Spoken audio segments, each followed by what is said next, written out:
अब्रहा Yemen का हुक्मरान था। इसने यमन में एक आलीशान कलीसा तामीर करके यमन के लोगों में ये ऐलान करा दिया कि आइंदा कोई शख्स हज के लिए मक्का मुकर्रमा न जाए और इसी कलीसा को बैतुल्लाह समझे। इस ऐलान से अरब के लोगों में गम और गुस्से की लहर दौड़ गई। फिर उनमें से किसी शख्स ने रात के वक्त इस कलीसा में जाकर गंदगी फैला दी। अब्रहा को जब ये मालूम हुआ तो इसने एक बड़ा लश्कर तैयार करके मक्का मुकर्रमा का रुख किया। रास्ते में अरब के कई कबीलों ने इसे रोकने की कोशिश की, लेकिन अब्रहा के लश्कर के हाथों उन्हें शिकस्त हुई। आखिरकार ये लश्कर मक्का मुकर्रमा के करीब एक जगह पहुंच गया।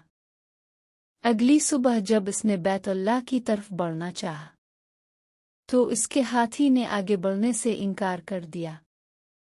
इसी वक्त उसकी तरफ से अजीब व गरीब किस्म के परिंदों का एक गौल आया और लश्कर पर छा गया। हर परिंदे की चोंच में 3-3 कंकर थे, जो उन्होंने लश्कर के लोगों पर बरसाने शुरू कर दिए।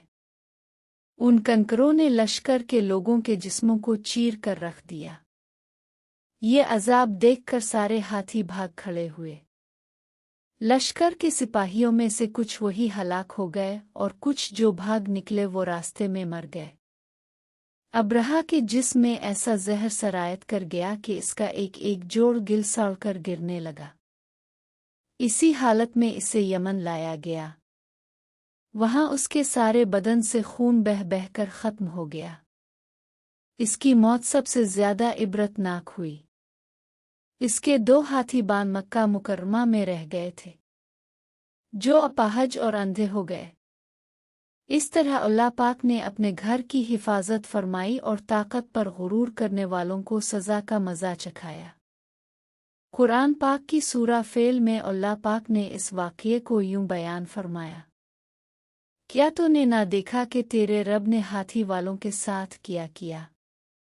क्या उनके मकर को बेकार नहीं कर दिया और उन पर परिंदों के झुंड भेज दिए, जो उन्हें मिट्टी और पत्थर की कंकरियां मार रहे थे, बस उन्हें किए हुए भूसे की तरह कर दिया।